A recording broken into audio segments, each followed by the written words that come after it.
Hello friend, welcome back. आज के इस वीडियो में हम देखने वाले हैं हॉस्पिटल एंड क्लिनिकल फार्मेसी के एक नए असाइनमेंट के टॉपिक को। एंड टॉपिक है role of pharmacist in transitions of care. तो सबसे पहले शुरू करते हैं इंट्रोडक्शन से। ये टॉपिक बहुत ही छोटा है और इसमें कोई भी कंटेंट में स्किप करने की ज़रूरत नहीं है। तो शुरू करते हैं। पहले तो आप इस टॉपिक को अच्छे से समझ जाओ, उसके बाद ही आप असाइनमेंट लिखना। तो इंट्रोडक्शन से शुरू करते हैं। तो जैसे कि फार्मासिस्ट आता है expert in medicine, medication therapy management, offering specialized knowledge in drug interactions, dosing and patient education. तो फार्मासिस्ट को जो है सबसे ज़्यादा नॉलेज होता है compare to other health professional, चाहे वो नर्स हो या डॉक्टर हो। इवन डॉक्टर को भी बहुत जगह में फार्मासिस्ट ही एडवाइस करते हैं इन रिलेटेड टू मेडिसिन्स। तो ऐसा है कि जब भी कोई क्रिटिकल इलनेस होता है किसी पेशेंट को, तो हॉस्पिटल के बाद डिस्चार्ज होने के बाद भी उनको प्रॉपर केयर और मेडिकेशन का ज़रूरत होता है ताकि वो स्मूथ रिकवर कर पाए और उनकी ट्रीटमेंट जो है स्मूथली हो, फिनिश हो। तो इसके लिए फार्मासिस्ट का एक बहुत बड़ा रोल होता है। इस टॉपिक में इसी को ही बताया, इस टॉपिक के बारे में ही डिस्कस किया गया है। तो सबसे पहले जो है डिस्चार्ज कार्ड। तो डिस्चार्ज कार्ड क्या होता है? This is an document provided to the patient upon leaving a health care facility, typically a hospital. तो ये इस कार्ड में जो है पेशेंट को सारा इन्फॉर्मेशन प्रोवाइड किया जाता है। तो उनकी जिसमें बताया जाता है कि उनको पोस्ट डिस्चार्ज उनको क्या इंस्ट्रक्शंस फॉलो करने हैं, क्या मेडिसिन लेना है, क्या ट्रीटमेंट उनको कंटिन्यू रखना है ताकि उनकी रिकवरी जो है स्मूथ हो सके। तो इसमें रहता है मेडिकेशन लिस्ट रहता है, क्या दवाइयाँ उनको लेनी है, क्या न्यू प्रिस्क्रिप्शन किया गया है दवाइयों का, और क्या मेडिकेशंस के चेंजेस हुए हैं, क्या दवाई में बदलाव आया है, क्या बदला गया है दवाई में, और स्पेशल इंस्ट्रक्शंस अगर कुछ फॉलो करना है तो follow up care and contact informations.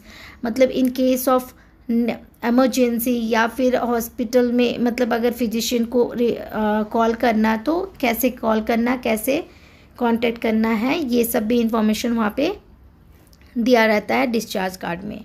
अब देखते हैं पोस्ट हॉस्पिटलाइजेशन केयर, हॉस्पिटल से डिस्चार्ज होने के बाद घर पे कैसे केयर किया जा सके।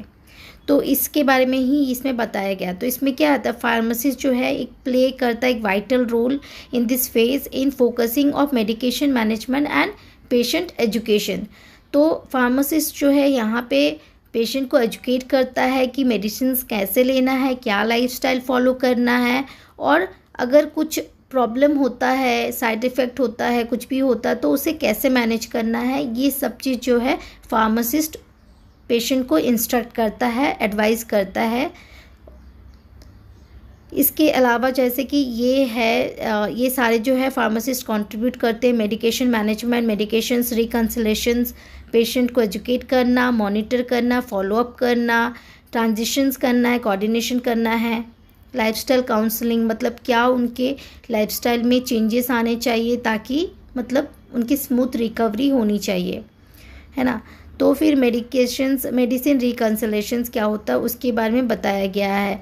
It is a systematic process of creating the most accurate list of possible patient current medications and comparing them with the medication that are ordered for the patient. तो इसमें वो दिया जाता है कि वो पहले क्या ले रहे थे मेडिसिन, अभी क्या ले रहे हैं, तो उसके कंपेयर किया जाता है, ठीक है, और उनको जो बेस्ट एक्यूरेट मेडिसिन है वो प्रिस्क्राइब किया जाता है।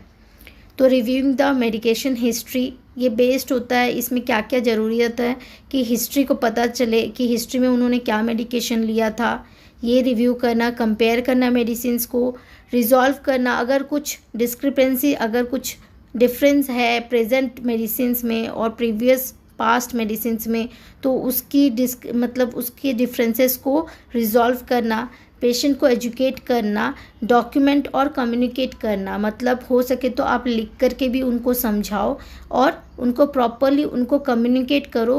उनको पेशेंट को पूरा बराबर पता होना चाहिए कि उनको क्या इंस्ट्रक्शन फॉलो करना है, क्या मेडिसिन लेना है, उनको बहुत अच्छे और सही और साफ तरीके से पता होना चाहिए।